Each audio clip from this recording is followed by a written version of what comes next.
à l'endroit de toutes les femmes et les filles qui sont victimes de violences, c'est de dire que ce n'est pas de leur faute.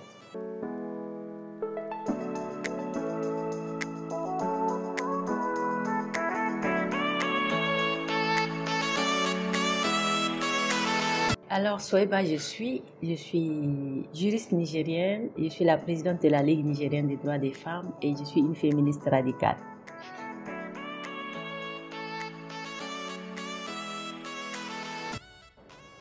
Ma vision du féminisme, c'est juste pour atteindre l'égalité. L'égalité des droits, l'égalité des opportunités pour les femmes et les filles. Que votre condition de naissance ne puisse pas être un motif pour qu'on vous prive de certains droits, pour qu'on vous prive de certaines opportunités ou qu'on puisse vous discriminer. Et donc, ma vision du féminisme, c'est d'atteindre l'égalité d'abord, mais aussi mettre fin à toutes les situations de violence, à toutes les situations d'abus et à toutes les situations de discrimination.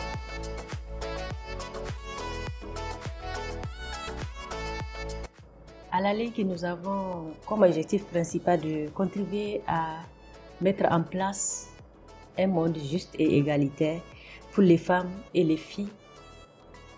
Un monde où elles seraient à l'abri de toute forme de sexisme, de violence et à toute forme d'abus.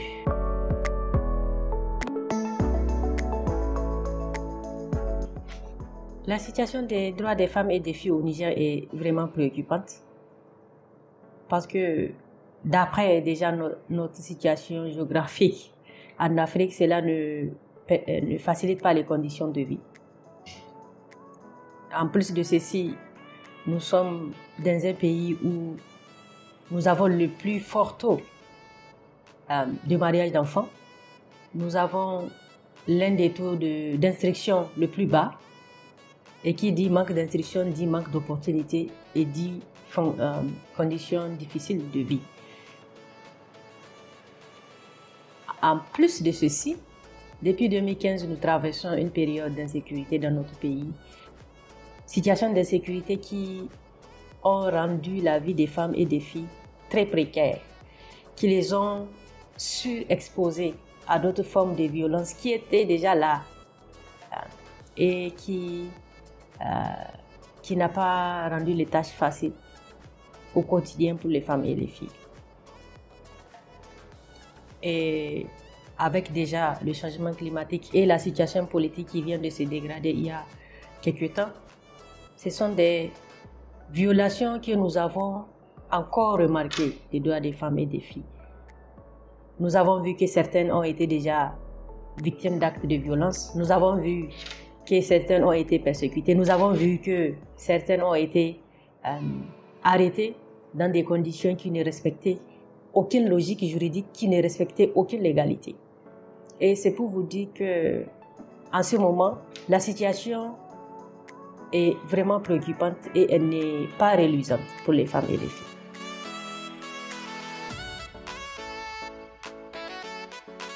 Il y a plusieurs dispositifs qui sont déjà là en place, des dispositifs qui sont étatiques et des dispositifs qui sont aussi non étatiques.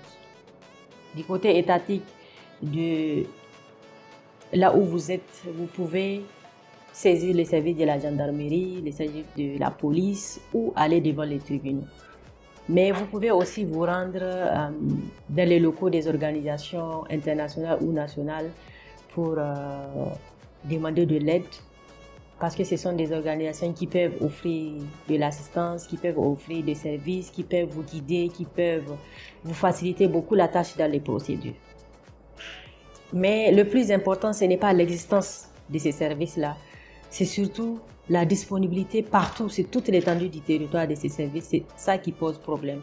C'est aussi la bienveillance avec laquelle, quand les femmes et les filles viennent se plaindre, c'est la façon et la manière dont elles sont accueillies. Si elles ne sont pas accueillies avec bienveillance, avec confidentialité, elles auront du mal à faire confiance et elles auront du mal à venir demander de l'aide.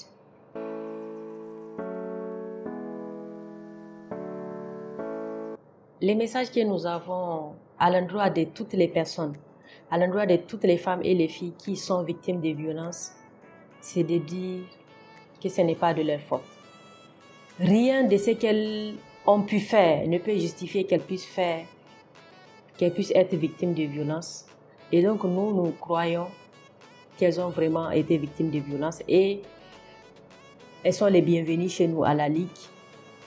Nos portes sont toujours ouvertes et si elles ont besoin d'aide, d'assistance ou de services, la Ligue est là pour aider dans ce sens.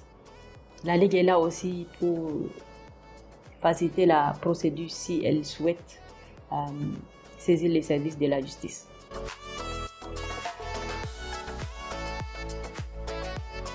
Moi, je pense que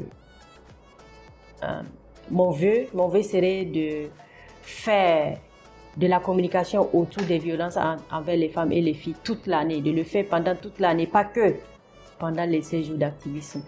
Mais c'est de continuer. Déjà que nous avons les séjours d'activisme, c'est d'être reconnaissant déjà de les avoir, de continuer à faire nos actes de communication que nous faisons et de continuer à sensibiliser sur la thématique jusqu'à ce que dans notre société, les gens puissent intégrer que les actes de violence ne sont pas des actes normaux de la vie, que les actes de violence sont des actes qui sont inacceptables et que l'on puisse, notre société de façon générale, être intolérant envers toutes les personnes qui puissent commettre des actes de violence envers des femmes et envers les filles.